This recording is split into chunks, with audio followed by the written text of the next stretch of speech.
এই দেখাতে দেখাতে হঠাৎ একেবারে ষড়ভুজ মূর্তি ধারণ করে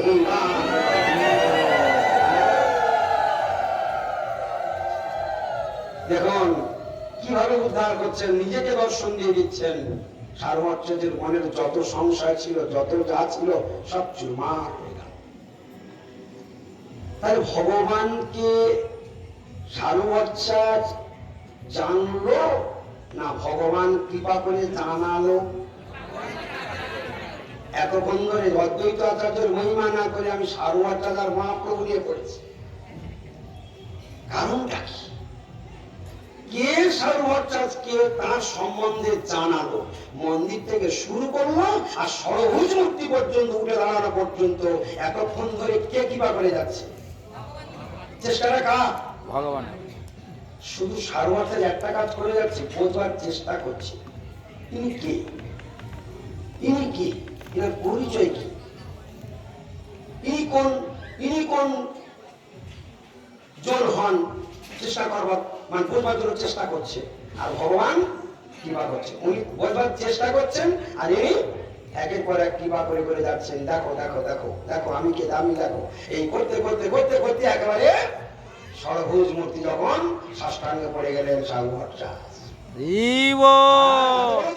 পণ্ডিত, বেদান্তিক পণ্ডিত একদম পড়ে গেলেন। উদ্ধার করার পরে সেই চৈতন্য মহাপ্রভুকে জানতে আর বাকি রইল না কার? সার্বভৌমভট্টাচার্য। সেই সার্বভৌমভট্টাচার্য অদ্বৈত অষ্টকম লিখেছে। তাহলে অদ্বৈত অষ্টকম যিনি লিখেছেন, মহাপ্রভু কৃপাতে সার্বভৌমভট্টাচার্যের হৃদয়ে ভগবান সম্বন্ধে দিব্য জ্ঞানের উদয় হয়েছে কিনা? কে করিয়েছেন সেটা? মহাপ্রভু। যদি আজকের আমরা সার্বভৌমভট্টাচার্যের মুখ থেকে চৈতন্য মহাপ্রভু কে, নিত্যানন্দ প্রভু কে, অদ্বৈত আচার্য প্রভু কে যদি তার মুখ থেকে শুনি, তাহলে আমাদের জানাটা কেমন জানা হবে? পারফেক্ট না ডিফেক্ট?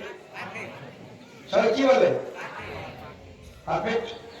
তাহলে এতক্ষণ আমার ওইখানে ঘোরাঘুরি করবার মহিমাটিকে এতক্ষণে বোঝা গেল। তাহলে এই অদ্বৈত অষ্টকম কে রচনা করেছে? সার্বভৌমভট্টাচার্য। এই যে গ্রন্থটা দেখছেন, আজকের গৌড়ীয় ভক্তের আদর্শ বিধি, যারা কলিযুগের যুগাবতার পরমেশ্বর ভগবান শ্রী চৈতন্য মহাপ্রভু, তিনি সর্ব অবতারের অবতারী। পরমেশ্বর ভগবান শ্রী চৈতন্য মহাপ্রভু এ জগতে এসেছিলেন তার শুদ্ধ প্রেম ধর্মের ধারাটাকে ধরে রাখবার জন্য। তার অবিকৃত ভজন রাজ্য গৌড়ীয় মিশন, গৌড়ীয় গুরু ধারার মাধ্যমে নেমে আসতে আসতে তাদের ভজন প্রণালী, মহাপ্রভুর ভজন প্রণালী আমনায় ধারায় নেমে এসে আজকের গৌড়ীয় ভক্তের আচরণ বিধিরূপ গ্রন্থে রূপান্তরিত হয়েছে। একজন কনিষ্ঠ ভক্ত সে ভক্তি জীবনে কি করে প্রবেশ করবে, কি কি সিস্টেমে প্রবেশ করবে, আর কি করে ভগবান পর্যন্ত চলে যাবে, তার খুব সংক্ষিপ্ত কাজ সাজিয়ে এই ছোট্ট বইটা, এই ছোট্ট গ্রন্থটি গৌড় মিশন থেকে বের করা হয়েছে, যাতে সমস্ত ভক্তেরা আর কোনোদিন কোনো চিন্তা বা টেনশনের মধ্যে পড়তে না হয়।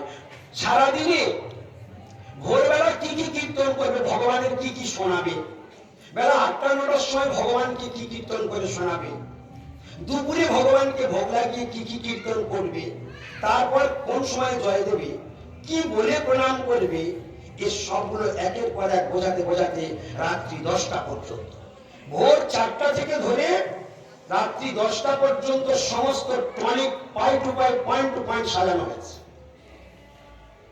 যা সারা লাইফ ভোর খেতেও কেউ তৈরি করতে পারবে না। এজন্য গৌরীয় গুরুবর্গের কাছে, বৈষ্ণবগণের কাছে আমরা ঋণী। তাদের ঋণ আমরা জীবনে শোধ করতে পারবো না। তাদের লাইফ ভোর ভজনের অভিজ্ঞতা কৃপা করে আমাদেরকে ছোট্ট একটা গ্রন্থের মধ্যে দিয়ে দিয়েছে, একদম শরবত করে যাও এইটা কেন, আর সারা দিন রাত যতদিন জীবনে প্রাণ থাকবে শুধু এই বইটা পড়ে যাও, তোমার কোনো বই না পড়লেও চলে যাবে, তুমি এই বইটা পড়ে কোনো বৃন্দাবন পর্যন্ত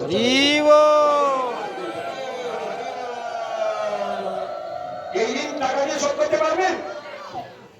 এই ঋণ জীবনে টাকা দিয়ে শোধ করতে পারবেন আপনারা? পারবেন না। তাই এর থেকে আজকের অদ্বৈত আচার্যের মহিমা এখন আমরা কীর্তন করব।